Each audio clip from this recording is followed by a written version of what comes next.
시편 65편 4절 말씀을 봉독하겠습니다. 주께서 택하시고 가까이 오게 하사 주의 뜰에 거하게 하신 사람은 복이 있나이다. 우리가 주의 집 곧 주의 성전의 아름다움으로 만족하리이다.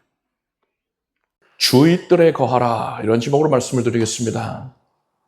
이스라엘 백성들은 예루살렘 성전에서 하나님께 제사를 드렸습니다.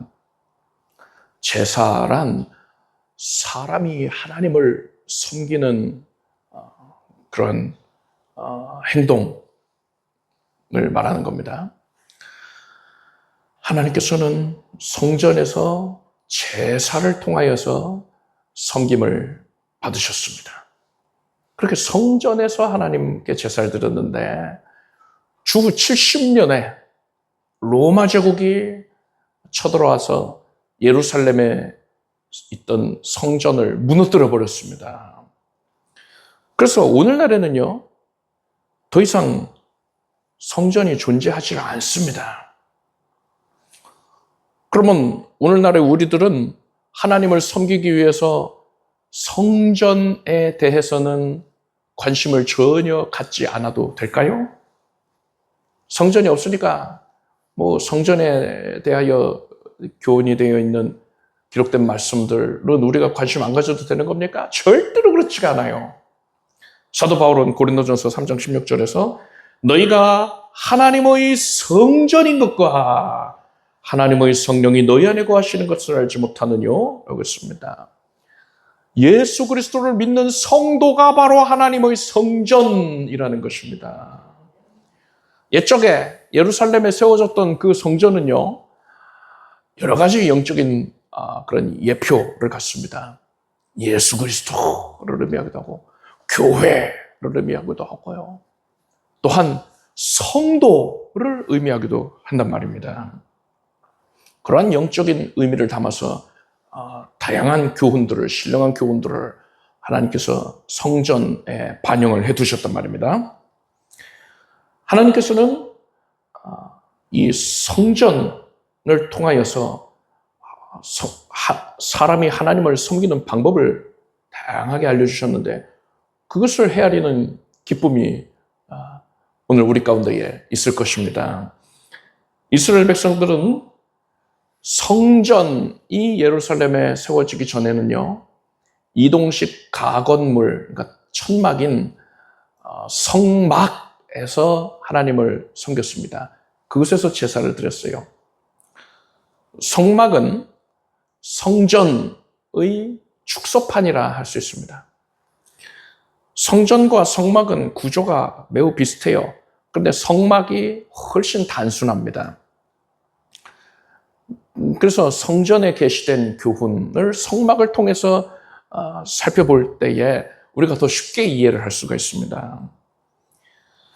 자, 그러면 오늘은 이러한 성막을 중심으로 해서 우리가 하나님을 섬기기 위해서, 잘 섬기기 위해서 어떻게 해야 되는가를 구체적으로 살펴보겠습니다. 성막은 뜰과 성소와 지성소로 구분이 됩니다. 따라서 말씀하시길 바랍니다. 뜰, 성소, 지성소. 성소는 성스러운 처소이다. 천막입니다. 천막. 천막 쳐놓은 거예요. 그게 성소고요. 성소의 가장 안쪽에는 지극히 성스럽다.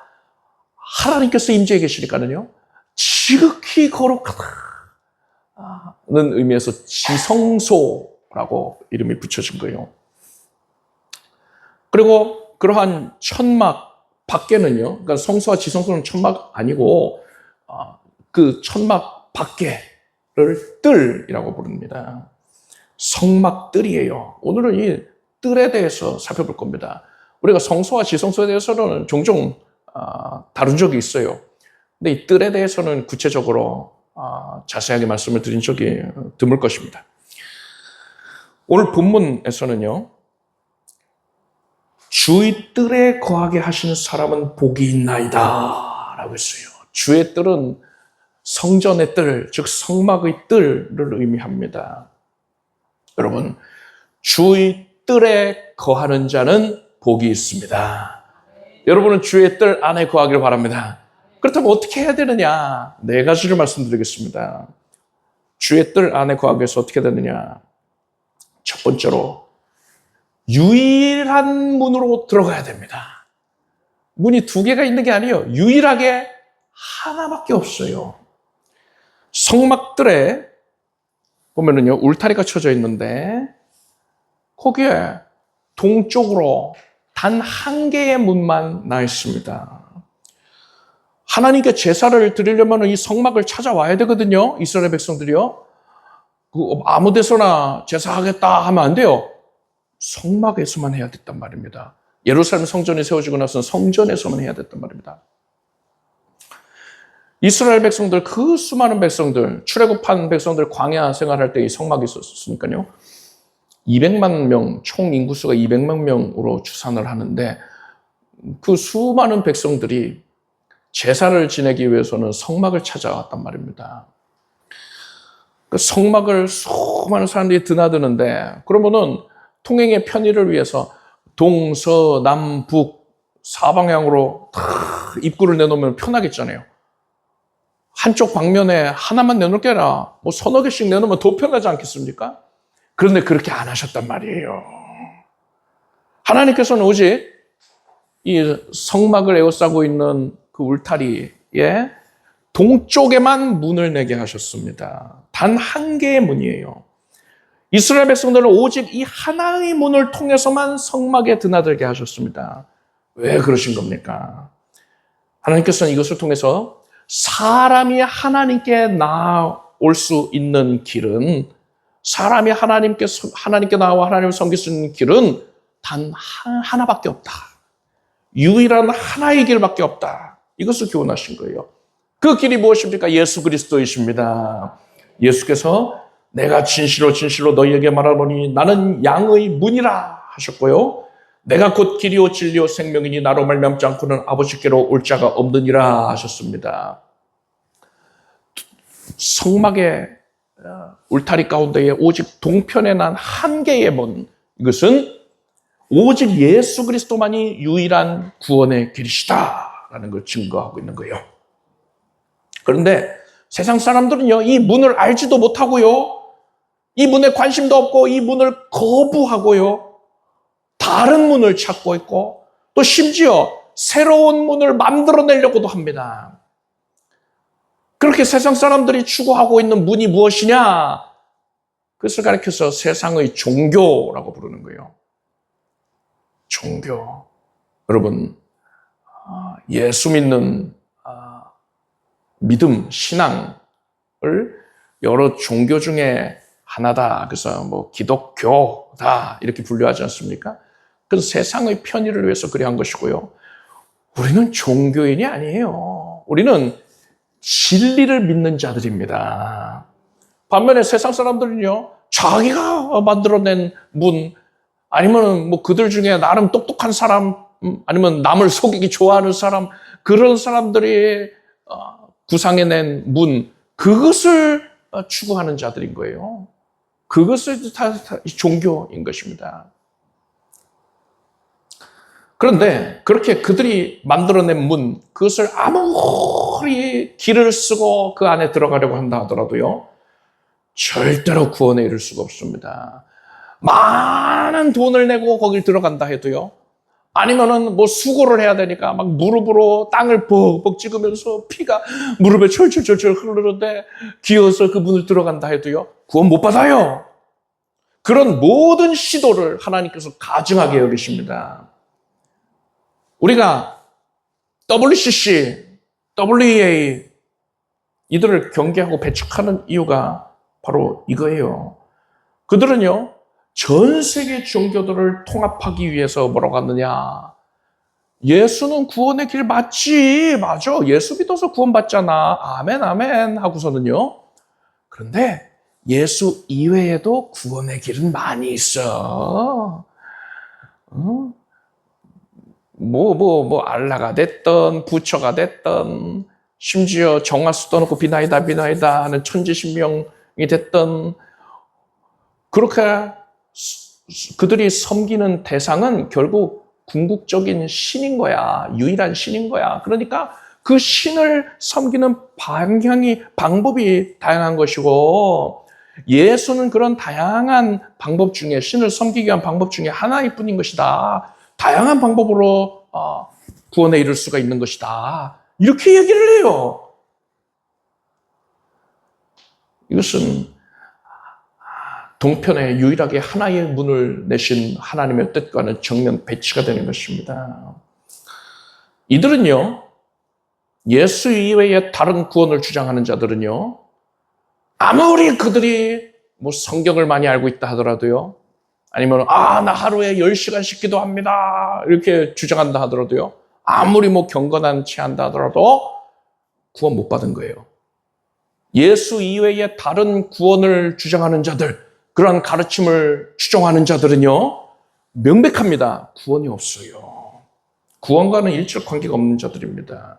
여러분은 오직 예수 그리스도만이 유일한 참된 구원의 길임을 확실히 믿길 바랍니다. 조금도 타협이 있어서는 안 돼요. 그리할 때에 우리는 비로소 성막의 뜰 안에 들어서게 되는 것입니다. 두 번째로 우리는 번제를 드려야 합니다. 뜰에 들어서면은요, 이제 문을 지나서, 동문 지나서 뜰에 들어서면은 전면에 제단이 있습니다. 하나님께 제물을 불태워 바치는 제단이 있어요. 이 제단을 번제단이라고 부릅니다. 따라서 말합시다. 번제단. 번제단은요, 나무로 만들고, 나무에다가 노 조각을 대고서는 두드려서 이 노 조각을 덧입혀서 만든 겁니다. 그러니까 놋을 씌운 거예요. 근데 이 나무로 먼저 만들어야 되잖아요. 이 나무가 무슨 나무로 만들었냐? 조각목이에요. 조각목은 광야에서 자라는 대단히 하찮은 나무입니다. 이걸로는 뭐 무슨 목제품 만들기가 마땅치가 않아요. 목재로서의 가치가 현격하게 떨어집니다. 그래서 조각목은 사람들이 다 하찮게 여겨요. 그냥 그 땔감으로 써라 하는 그런 수준인 것입니다. 이사야 선지자는 예수님에 대해서 이사야 53장에 이렇게 예언했습니다. 그는 주 앞에서 자라나기를 연한 순 같고 마른 땅에서 나온 줄기 같아서 고운 모양도 없고 풍채도 없은즉 우리의 보기에 흠모할 만한 아름다운 것이 없도다. 그는 멸시를 받아서 사람에게 실어버린 바 되었으며 간고를 많이 겪었으며 질고를 하는 자라 마치 사람들에게 얼굴을 가리우고 보지 않음을 받는 자 같아서 멸시를 당하였고 우리도 그를 귀히 여기지 아니었도다 했습니다. 사람들이 예수님을 조롱하고 멸시할 것을 예언한 겁니다. 예수님을 사람들이 하찮게 여기게 될 것을 예언한 거예요. 즉, 이 조각목은 예수님이 멸시와 천대를 받으실 것을 예표하고 있는 것입니다. 그런데 번제단은요, 그러한 조각목에다가 놋을 씌워서 만든 거란 말입니다. 성경에서 이 놋이라는 금속은요, 주로 하나님의 심판, 저주를 상징하고 있습니다. 따라서 이 번제단은 예수 그리스도께서 사람들에게 멸시 천대를 받으시고 조롱을 받으시고 그 위에 하나님의 진노의 심판을 온전히 받게 되시는 것을 상징하고 있는 겁니다. 예수께서 왜 심판을 받으셔야 했습니까? 그가 찔림은 우리의 허물을 인하며 그가 상함은 우리의 죄악을 인함이라. 그가 징계를 받음으로 우리가 평화를 누리고 그가 채찍에 맞음으로 우리가 나음을 입었도다. 라고 했어요. 예수께서 우리 죄인들이 하나님께 심판받지 않게 해주시려고 우리 죄를 대신해서 짊어져 주시고 우리를 대신해서 심판을 받으신 겁니다. 우리를 살리려고 대신 죽어주신 거예요. 번제단이라고 말하지 않았습니까? 이 제단의 이름 번제단이라고 했잖아요. 번제가 많이 행해졌는데 번제라는 것은 여러 제사들 중에 특히나 이 번제의 특징이 무엇이냐? 바치는 제물을 온전하게 불사르는 겁니다. 완전히 다 태워버리는 거예요, 제물을. 이것은 사람이 하나님께 온전히 바쳐지는 것, 온전히 헌신하는 것을 상징하고 있습니다. 예수님은 자신의 모든 것을 헌신하심으로써 대속사역을 완성하셨습니다. 그리고 그 은혜로 말미암아서 우리는 죄사함을 받아서 의인이 되었고 이제는 비로소 하나님을 섬길 수 있게 됐단 말입니다. 우리는 거룩한 성전이 됐어요. 그래서 우리 안에 이제 번제단이 세워지게 된 겁니다. 여러분 각자가 하나님의 성전이라고 하지 않았습니까? 그러니까 성전 안에 있는 번제단이 여러분의 심령 안에 세워져 있다는 것을 아시기를 바랍니다. 그렇다면 우리는 우리 심령의 번제단에서 하나님께 뭘 바쳐야겠습니까? 나 자신을 하나님께 제물로 드려야 되는 거예요. 온전히 헌신하는 것이 번제라 했잖아요. 그래서 우리는 나의 전부를 하나님께 드려야 됩니다.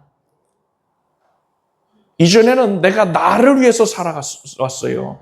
세상 즐거움을 위해서 살았습니다. 그런데 예수님의 대속의 은혜로 말미암아 이 번제단에 계시되어 예표되어 있는 예수 그리스도의 희생, 대속사역, 이 은혜로 말미암아서 우리가 구원을 받았잖아요. 구원받고 나서부터는 이제 우리는요, 오직 예수 그리스도만 위해서 살아가는 겁니다. 예수님을 위해서 나의 몸을 드리고 마음을 드리고 내 생명을 드리는 거예요. 우리가 이것을 너무나도 당연하게 여기고요. 예수님을 위해서 내 모든 것을 드립니다. 이렇게 전적으로 마음이 하나님을 향할 때에 그때 하늘로부터 거룩한 불길이 우리 심령의 번제단에 임하는 겁니다. 옛적에 모세가 성막을 완성했을 때, 또 솔로몬이 성전을 완공했을 때에 하나님께서 불을 내려주셨거든요. 이처럼 하나님께서 하나님께 온전히 헌신된 자의 그 마음을 보시고서 거룩한 불길을 내리셔서 우리의 삶이 온전히 하나님께 바쳐지는 삶이 될 수 있도록, 하나님의 거룩한 소유가 될 수 있도록 주장해 주시는 것입니다. 구원받은 자의 내면에서는 이렇듯 하나님께 온전히 헌신하고자 하는 마음이 불일듯 일어나야 하는 것입니다. 자, 세 번째로 우리는 회개해야 합니다. 동편에 난 유일한 문을 지나서 들어가면은 번제단이 있다 그랬죠? 번제단의 뒤편에는요, 물두멍이 있습니다. 물두멍은 커다란 대야예요. 여기에 물이 가득 채워져 있습니다. 제사장들이 성소에 들어가기 전에 이 물두멍에서 자신의 손과 발을 씻습니다. 그리고 번제단에 가까이 하기 전에, 그러니까 번제단에서 제사를 집례하기 전에도 물두멍에서 자기 자신을 씻는 거예요. 이후에 성전이 되고 나서는 이제 제물을 씻는 그런 역할도 있는데 지금 성막에 대해서 얘기하는 겁니다. 자, 이렇게 물두멍에서 자기 자신을 씻는 것은 성도가 하나님 앞에 나아가서 하나님을 섬기기 위하여서 뭘 해야 되느냐? 회개를 해야 된다는 것을, 정결케 되어야만 한다는 것을 의미합니다. 예수께서 요한복음 13장에 이렇게 말씀하셨습니다. 이미 목욕한 자는 발밖에 씻을 필요가 없느니라, 온몸이 깨끗하니라 하셨습니다. 목욕한 것, 또 발을 씻는 것의 영적인 의미가 뭡니까? 성도가 우리가 앞서 살펴봤던 대속의 은혜, 대속의 은혜를 믿음으로써 죄 씻음 받고 구원을 받지 않습니까? 이것을 하나님께서는, 예수께서는 목욕한 것으로 비유하여 말씀하신 거예요. 그런데 목욕을 한 자라 하더라도 만약에 밖에 돌아다니면은요, 당시에 흙길 아닙니까? 흙길. 샌들을 신고 흙길을 돌아다니는 거예요. 그러면 발이 지저분해져요. 새까매져요. 목욕을 했는데 잠깐 밖에 나갔다가 오면은요, 그 새까매진 발이라면 다른 데는 깨끗할지라도 발은 지저분하잖아요. 그러면 그 지저분한 발 그대로 침상에 오르겠습니까? 아니죠. 반드시 발을 씻어줘야 됩니다. 안 그러면 침상이 지저분해져요. 발을 씻어야 돼요. 마찬가지입니다. 성도는 구원을 받았는데 그가 이 세상 살아가는 동안에 마음은 온유로 내 육신은 연약하여서 자꾸만 죄를 짓게 된단 말입니다. 우리가 아직 영화의 단계에 이르지 아니었기 때문에 자꾸 죄를 짓게 돼요. 그렇게 죄를 지은 성도는 이미 구원을 받았다 하더라도 죄를 지었기 때문에 심령이 더러워졌기 때문에 그가 하나님 앞에 나아가서 하나님을 섬기기 위해서는 반드시 죄를 회개해야 한다는 것입니다. 죄를 회개하지 않게 되면 어떻게 됩니까? 아담이 에덴 동산에서 죄를 짓고 나서 하나님 앞에 나아갈 담력을 잃습니다. 그래서 동산의 나무 사이에 그늘에 숨어 있었어요. 하나님으로부터 멀리 피해 있는 겁니다. 두려우니까. 죄 지으면 그렇게 돼요. 심령이 더러워지면 그렇게 된단 말입니다. 그래서 구원받은 성도라 하더라도요, 죄를 짓고 나면은 하나님 앞에 나아가기를 꺼려하니까 하나님 앞에 자기 죄를 이실직고 하고 죄의 용서를 구해야 되는 것입니다. 회개를 해야 되는 것입니다. 이렇듯 구원을 받은 성도가 죄를 회개하는 것을 예수께서는 목욕한 자가 발을 씻는 것으로 비유를 하신 것입니다. 이단들 중에 이런 주장을 하는 자들이 있어요. 한 번 구원받은 사람은 더 이상은 죄를 회개할 필요가 없다. 이미 예수께서 모든 죄들을 다 사하셨는데 또 무슨 죄를 용서해달라고 그렇게 회개를 구하느냐. 네가 지금 회개기도 하는 것 보니까 하나님 죄 용서해 주세요 하고서는 회개기도 하는 거 보니까 너는 구원을 못 받았었던 거야. 너 이제부터는 구원받아야지. 그러니까 우리의 가르침을 따라라 하고 이상한 가르침을 주입을 해요. 구원파. 그럽니다.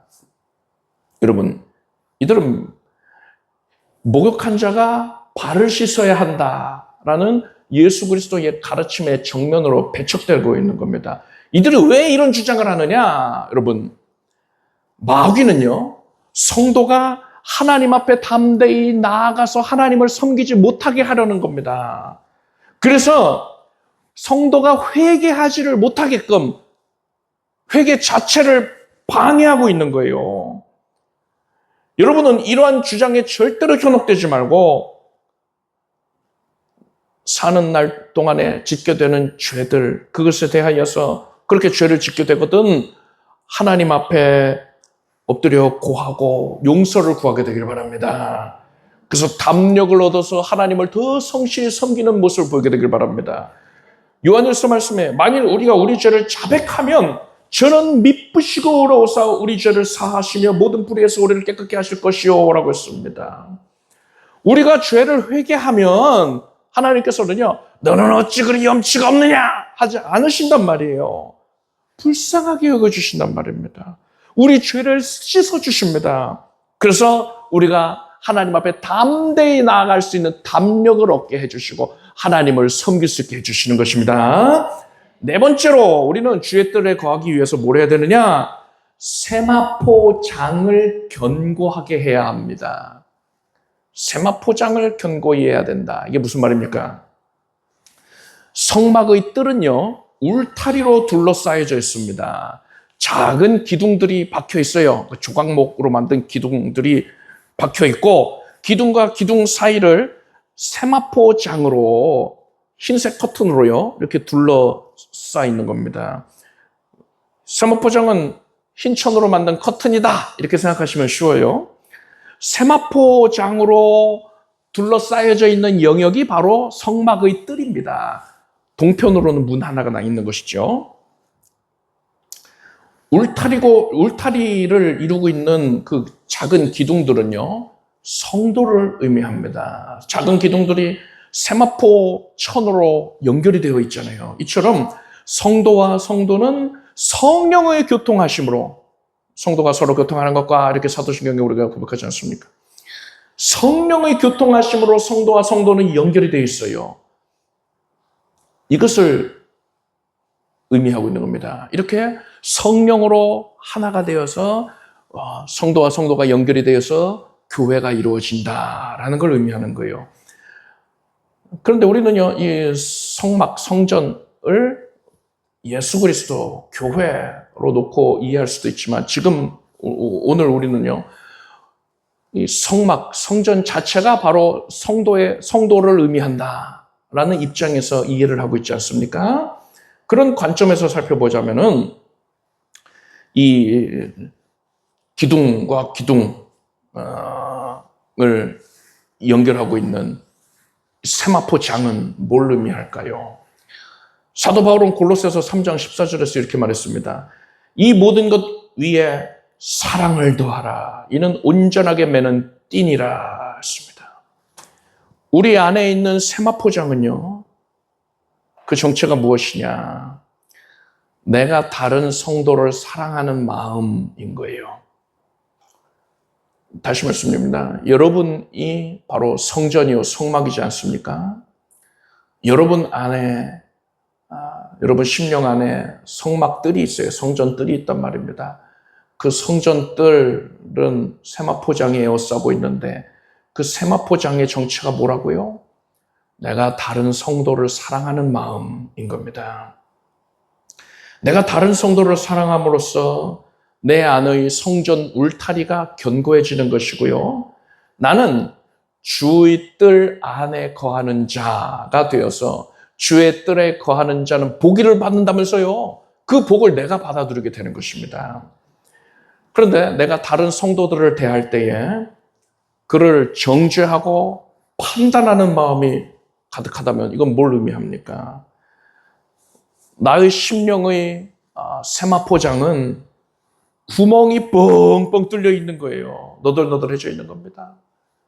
그래서 마귀와 귀신들이 나의 영 안에 들어오지는 못하죠. 성령님이 거하시니까요. 그런데 그 뻥뻥 구멍이 뚫려 있는 그곳으로 온갖 부정적인 생각을 넣어주는 겁니다. 더러운 생각을 주입해 주는 거예요. 미워하는 생각을 주입해 주는 거예요. 이런 상태를 방치하면 세마포장이 무너집니다. 그런데 나의 세마포장만 무너지는 게 아니라 내가 미워하고 있는, 나와 갈등을 겪고 있는 그 성도의 세마포장도 무너뜨리게 된단 말이에요. 마귀가 좋아하겠죠. 마귀가 춤출 겁니다. 나는 마귀의 도구로 쓰임받고 있는 겁니다. 그래서 나뿐만 아니라 다른 성도까지도 주의 뜰 안에 거하는 복을 누리지를 못하게 만드는 거예요. 그래서는 안 되는 겁니다.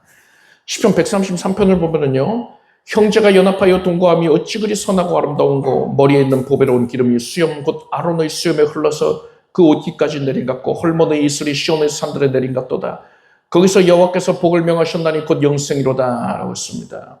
하나님께서 하나님의 자녀들이 사랑의 띠를 띠고서 한 마음으로 하나님을 섬길 때에 그 모습을 기쁘게 여기시는 것이고 영생의 복을 풍성히 나타내 보이신다는 것입니다.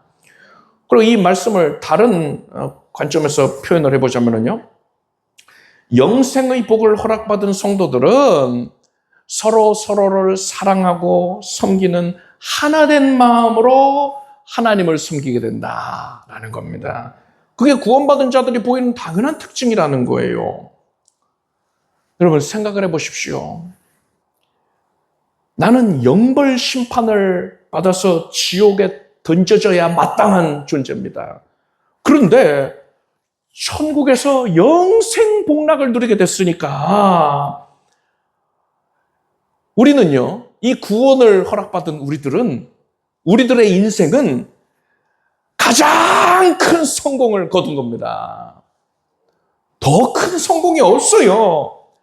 뭐 좋은 직장을 얻는 거요, 돈 많이 버는 거, 또 세상에서 이름을 알리는 거, 이런 게 성공입니까? 성공이라고 할 수 있지요. 그런데 그런 거 아무리 많이 가진다 하더라도 만약에 그가 구원을 못 받았으면요, 말짱 꽝입니다. 구원 못 받았으면은 그가 아무리 유명한 자라 하더라도 돈이 많다 하더라도 떵떵거리면서 살았다 하더라도요, 그의 인생은 실패한 거예요. 하나님 앞에서 그는 철저하게 실패한 인생인 것입니다. 반대로 경제적으로 곤궁하고 여러 가지 연약한 모습이 있더라도 그가 구원을 받았으면 그의 인생은 완벽하게 성공한 겁니다. 성도들은요, 그래서 이미 완벽한 성공, 철저한 성공을 거둔 위에서 살아가는 겁니다. 그 위에서 다양한 삶 가운데에 하나님께 더 영광 돌리자, 하나님을 기쁘시게 해드리자 하는 그런 삶을 사는 거예요. 그래서 여러분의 삶은 완벽한 성공 위에서 덤으로 사는 것임을 아시길 바랍니다. 이제 우리는 그저 하나님 기쁘시게 해드리기 위해서 살면 되는 거예요. 그러니까 우리들은요, 세상 가운데서 살아갈 때에 마음의 여유를 가질 수가 있습니다. 기쁜 마음으로 모든 일들을 대할 수가 있는 거예요. 특히나 성도를 대할 때에, 성도와 성도 간에 교제할 때에도 그들이 아무리 연약하고 부족한 모습이 있다 하더라도 내 마음에 내키지 않는 부분이 있더라도 그게 뭐 그리 대수예요. 우리는 지극한 여유를 가질 수가 있는 것입니다. 하나님께서 부정한 나를 용납하셨는데 내가 그 성도의 그 연약함을 용납하지 못하겠습니까? 그래서는 안 되는 것이지요. 여러분, 넉넉한 마음을 가지고 다른 성도를 너그럽게 용납해 주기를 바랍니다. 그리할 때에 세마포장을 우리 심령 안에 있는 그 세마포장을 올바르게 세우는 것이고, 세마포장에 구멍이 뻥뻥 뚫려 있었다 하더라도요, 그것을 온전히 메꾸게 되는 겁니다. 사랑을 통해 메꾸는 거예요. 심지어 나와 갈등이 있었던 그 사람, 그 성도의 세마포장이 찢어지고 낡아져 있었다 하더라도요, 내가 사랑으로 용납하면은요, 그도 사랑으로 반응을 하게 되었어요. 그의 세마포장도 수리되게 보수가 되어서 온전해지게 되는 것입니다. 이렇듯 여러분은 다른 성도를 사랑하고 용납함으로써 여러분 각자의 세마포장을 튼튼히 하고 다른 성도의 세마포장도 메꾸어 줄 수 있기를 바랍니다. 오늘 본문에서는 이렇게 말씀했죠. 주께서 택하시고 가까이 오게 하사 주의 뜰에 거하게 하신 사람은 복이 있나이다. 우리가 주의 집 곧 주의 성전의 아름다움으로 만족하리이다 라고 했습니다. 주의 뜰에 거하는 자는 복이 있습니다. 여러분은 반드시 주의 뜰 안에 거하기를 힘쓰십시오. 구체적으로 4가지를 말씀드렸어요. 그 첫째는 유일한 구원의 문을 지나야 됩니다. 예수님만이 유일한 구원의 길이십니다. 이 믿음에서 조금 더 흔들리면 안 돼요. 둘째는 번제단에서, 우리 심령의 번제단에서 예수 그리스도의 대속에 감사하며 이제는 나의 삶을 온전히 하나님께 드려야 됩니다. 주를 위해 살아가기를 바랍니다. 세 번째로는 번제단 너머에 있는 물두멍에서 내가 지은 죄들을 하나님 앞에 회개하기를 힘써야 됩니다. 우리 안에서 항상 회개가 있기를 원합니다. 네 번째로요, 뜰의 울타리를 튼튼히 해야 돼요. 울타리가 무너지면 그 뜰 안에 거하는 게 아니잖아요. 울타리를 튼튼히 해야 됩니다. 어떻게 해요? 다른 성도들을 사랑으로 섬기십시오. 용납하십시오. 이것이 오늘 본문이 말씀하고 있는 주의 뜰 안에 거하는 자의 모습인 것이고요. 이것이 바로 하나님을 제대로 섬기는 방법인 것이고요. 하나님께서는 이러한 자에게 복을 내려주십니다. 여러분은 항상 주의 뜰 안에 거하여서 주의 뜰 안에 거하는 자에게 허락된 복을 누리기를 바랍니다. 기도하겠습니다. 하나님, 감사드립니다. 예수 그리스도 유일한 하나님, 유일한 구원의 길을 우리가 영접합니다. 좌로나 우로나 조금도 실침이 없게 하여 주시옵소서. 예수 그리스도의 대속의 은혜를 발명하며 구원을 얻었으니 이 은혜를 받은 자답게 이제 온전히 우리의 삶을 전체를 하나님께 내어드리고 하나님만을 위해 살아가게 하소서. 우리가 마음은 오늘로 내 육신이 연약하여 지은 모든 죄들을 하나님께서 불쌍히 여기시고 사하여 주소서. 항시 우리 심령이 깨끗하여져서 하나님 앞에 달려나아가서 주님을 성실히 섬기는 데 걸림이 없게 하여 주시옵소서. 다른 성도를 힘써 사랑하고 너그러이 대하고 용납함으로써 성전의 울타리를 온전케 하여 주시옵소서. 그래서 뜰 안에 거하는 자가 되어서 하나님의 허락하신 온갖 복을 누리며 살게 하소서. 예수님의 이름으로 기도드립나이다. 모두 자리에서 일어나십시오. 가슴에 손 얹고 아파서 손 얹고 기도하겠습니다. 하나님, 우리의 믿음을 지금 하나님께서 헤아리시며 믿음대로 역사해 주시는 것을 감사드립니다. 하나님께서 사람에게 공로를 찾지 아니하시고 오직 믿음으로 말미암아 기쁨을 누리시니 감사드립니다. 우리가 공로를 통해서는 하나님께 드릴 것이 없는데 너무너무 무능하고 무익하여 그것을 이룰 수가 없는데 하나님이 오직 믿음만을 찾으시니 주여 믿습니다. 위대하신 하나님, 전능하신 하나님, 모든 것 위에 높으신 하나님, 하나님께서 계획하신 바가 우리에게 가장 선히 응답됨을 믿습니다. 하나님께서 지금 능력의 손길을 얹으셔서 주의 백성들의 심령에 상처 입은 마음 고쳐주소서. 두려움증이 사라질지어다. 공황증이 사라질지어다. 가슴에 눌림이 사라질 것이고 이제는 평온케 될지어다. 나의 평안을 너희에게 주노라. 내가 주는 평안은 세상에 줄 것 같지 아니하다 하셨으니 하나님께서 주신 압도적인 평강을 누립니다. 어둠이 죽어간 생각들, 모든 증상들 다 사라질 것이고 과거에 얽매여 있었던 것 사라질 것이고 모든 흉악한 것들 사라질 것이고 심령이 평온케 하소서. 이제 결박을 끊으셨느니라. 자유를 누릴지어다. 진리를 알지니 진리가 너희를 자유케 하리라. 진리 대신 예수 그리스도를 영접했더니 내가 자유합니다. 이제 연약한 육신에 손을 얹은 부위에 각별히 주 성령께서 치유의 은택을 나타내 보이시옵소서. 은혜의 주 하나님께서 2000년 전에 수많은 병인들에게 손을 얹으시고 또 말씀으로 명령하셔서 낫게 하신 것을 기억합니다. 하나님, 지금 손 얹은 부위에 예수께서 명하셔서 깨끗이 치유되게 하소서.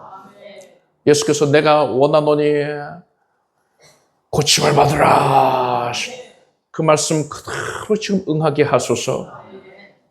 머리에서 발끝까지 정하여질 것이고 온몸 각기관이 쾌쾌되고 모든 세포들이 소성케 하시고 있어서는 안 될 것들은 사라지게 하소서. 암세포까지도 녹 없어지게 하소서. 생명으로 충만하고 샘으로 충만하게 하소서. 각 가정은 예수 그리스도의 이름으로 복을 받을지어다. 예수 잘 섬기는 온 가족들 될 것이고 주일마다 함께 예배하는 즐거움이 가득하게 될지어다. 구원받은 감격이 흘러넘쳐나게 하시고 온 가족들의 바라고 소원하는 것들이 예수 그리스도 뜻 안에서 다 성취되는 기쁨이 있게 하시고 물질 얻는 능도 허락하여 주시옵소서. 예수님의 이름으로 기도드립나이다. 믿은 대로 될지어다. 이렇게 박수 올리겠습니다. 잘 앉으십시오. 준비하신 예물을 정성된 마음으로 하나님께 드리겠습니다. 드리신 예물을 위해 축복 기도하겠습니다. 하나님, 하나님을 앙망하는 마음으로 차원에서 기쁜 마음으로 구별하여 예물을 올립니다. 모든 것이 하나님으로부터 온 것임에 모든 것은 주님의 소유임을 깨닫고 고백하고 하나님께 드립니다. 하나님께서 기쁘게 거두어 주시고 주의 뜰 안에 거하는 자에게 큰 은총 내려 주시옵소서. 예수님의 이름으로 기도드립나이다. 우리 주 예수 그리스도의 무한하신 은혜와 하나님 아버지의 사랑과 성령님의 교통하심이 주의 뜰 안에 거하는 모든 살아가는 주의 백성들 위해 영원토록 함께 없으시기를 축원합니다.